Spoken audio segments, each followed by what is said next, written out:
Você vê que tem gente que vê uma outra pessoa com menos posses, menos influência, fala a mesma coisa, mas alcança mais favor das pessoas. Você já percebeu isso? Você percebeu que muitas vezes a mesma palavra na boca de uma mulher que tem o favor de Deus, ela tem um impacto diferente? Você já percebeu que é diferente quando alguém lê o Salmo 23 de uma outra pessoa que lê o Salmo 23? Você percebe que tem tom de voz que traz mais leveza, mais graça e atinge como uma flecha o coração das pessoas? Você já percebeu que existem conexões que você não consegue explicar? Isso se chama favor de Deus. E o favor de Deus é a presença que confirma, respalda e estabelece o desígnio de Deus sobre você. Então, atente para isso aqui. Não adianta você forçar uma situação que Deus não favoreceu você para estar ali. Vai ser só um cansaço. Vai ser só você insistir, ter uma insistência em algo que vai te desgastar. Existem relações que são assim. Existem lugares que você quer ocupar que são assim. Você começa a querer fazer um monte de coisa. Aí você faz curso, você faz especialização, você vai ali, você vai aqui, você cobiça aquele lugar, você tenta de tudo, você perde noite de sono e a coisa não avança na proporção que você imaginou ou não avança na proporção na qual deveria, pelo tipo de investimento e o tanto de investimento que você fez naquela área. Ao passo que às vezes você faz algo simples e aquilo toma um alastre, uma proporção que você não consegue dimensionar. Você fala assim, mas meu Deus, eu só falei uma besteira aqui, eu só falei algo que é corriqueiro da minha vida, eu sou assim no meu dia a dia, eu sou assim na minha cozinha, eu sou assim com as minhas amigas. E aquilo ali, entre aspas, viraliza.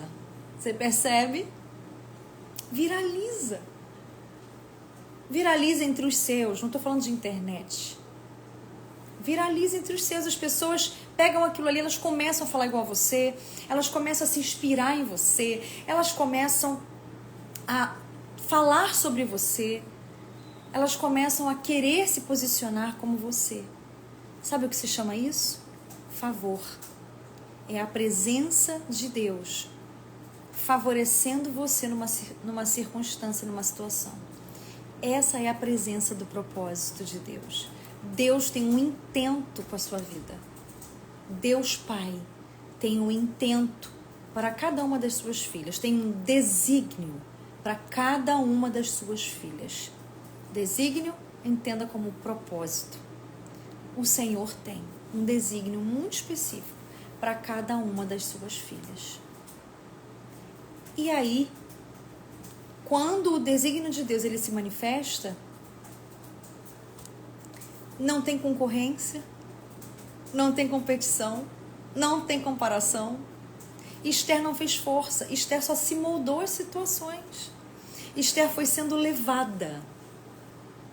Esther foi indo junto com a correnteza da vida que Deus foi colocando diante dela. Muitas vezes estamos insatisfeitas com aquilo que Deus colocou na nossa mão para fazer porque nós estamos sendo rebeldes. A verdade é essa. Nós estamos cobiçando lugares que Deus não tem para nós e nem são necessários. E a gente vai... Você já passou por essa experiência? Você quis tanto uma coisa, quis tanto uma coisa, quis tanto uma coisa. Quando você chegou lá na frente e você viu que era realmente aquela coisa, você começou a agradecer a Deus porque Deus tinha impedido você de ter aquilo, ou de se conectar com aquelas pessoas, ou de fazer aquilo, ou de investir dinheiro naquilo. Isso acontece muito com sociedade. Fica ali aquela coisa meio truncada, não vai. Aí daqui a pouco você descobre uma informação suja a respeito da outra parte. Aí você fala, graças a Deus que não deu certo. Graças a Deus que não funcionou. Foi livramento, graças a Deus. Já passou por isso?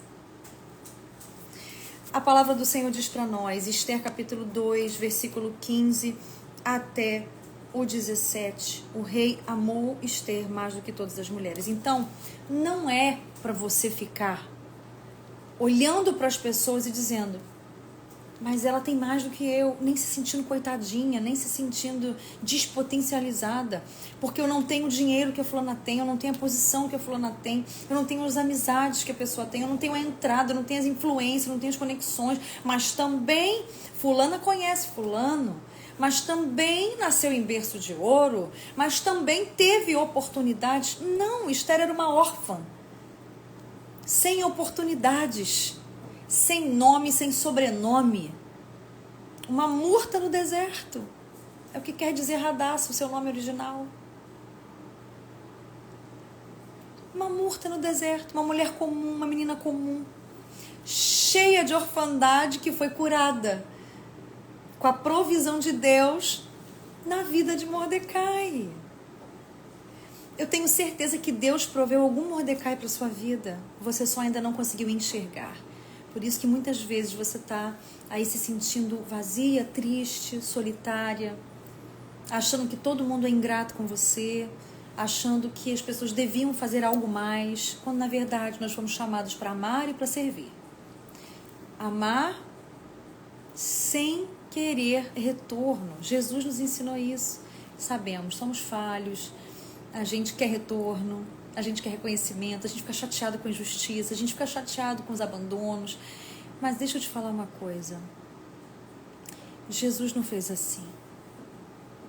Jesus nos ensinou a reconhecer os nossos erros e fazer, nos entregar, servir, lavar os pés. Muitas vezes nós não conseguimos, né? Muitas vezes nós não conseguimos, porque nós somos humanos, somos falhos, porque estamos em processo, mas nós estamos em progresso. A vereda do justo é como a luz da aurora que vai brilhando e brilhando até esse dia perfeito. Nós estamos em processo e em progresso. Quem lembra dessa frase aí? Quem está comigo desde 2020 ouviu demais essa frase. Nós estamos em processo e em progresso. Você hoje brilha mais do que brilhava ontem, porque você já amadureceu um pouco mais. Você hoje já resplandece um pouco mais do caráter de Cristo na sua vida. Você brilha hoje menos do que amanhã. Porque, de fato, amanhã você já vai ter aprendido com o hoje. Satanás, ele quer roubar o seu hoje, te prendendo no ontem, para que você não possa construir um futuro de vitória com Deus. E fique uma mulher cheia de culpa, cheia de arrependimentos. Por que eu não fiz? Por que eu não fui? Por que eu não falei? Por que eu não escrevi? Entende?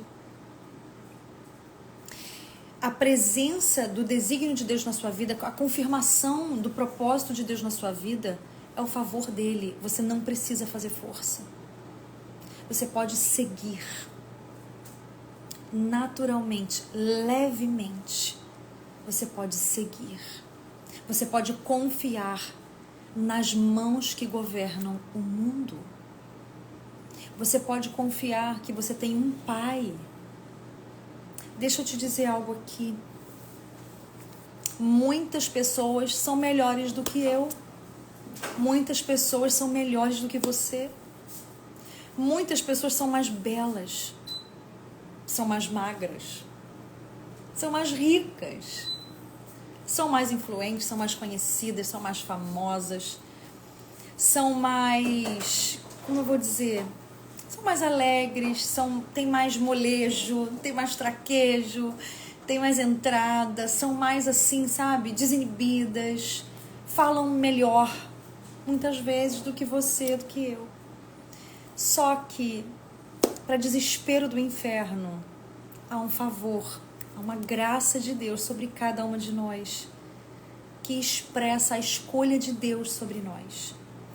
Esther, antes de ser escolhida pelo rei Assuero, ela foi escolhida e aprovada pelo Senhor. E o que atrai o favor de Deus é essa obediência, essa maleabilidade de Esther, essa prontidão em se moldar às situações, às necessidades e ser resposta. Você pode ver que quando ela estava meio perdida ali no palácio, meio numa bolha, que às vezes a gente fica numa bolha. Às vezes a gente vai ali, a gente fica só naquele nosso timinho, aquele nosso clubinho, aquelas nossas preferências, e a gente fica numa bolha. Esther estava numa bolha. Mas ela era tão moldável, tão obediente, que você vê, quando Mordecai vem dar um chacoalhão nela, o que ela fala? Mas ela é obediente, ela obedece às leis. Mas o rei não me chama tem 30 dias, e se for lá, não pode. Não pode fazer isso. Eu sou obediente às leis. Ele vai me chamar. Se ele quiser falar comigo, ele vai me chamar. Então, eu não posso fazer nada. E aí Mordecai fala aquela frase célebre. Talvez você tenha sido levantada para um tempo como esse. Por isso você foi colocada nesse lugar como rainha, para que você pudesse fazer alguma coisa, Esther. Se você se calar, se você não se levantar, socorro e livramento virá de outra parte para o povo. Mas você e a sua família vão perecer. Parecia até que ele sabia que tinha uma forca preparada para ele.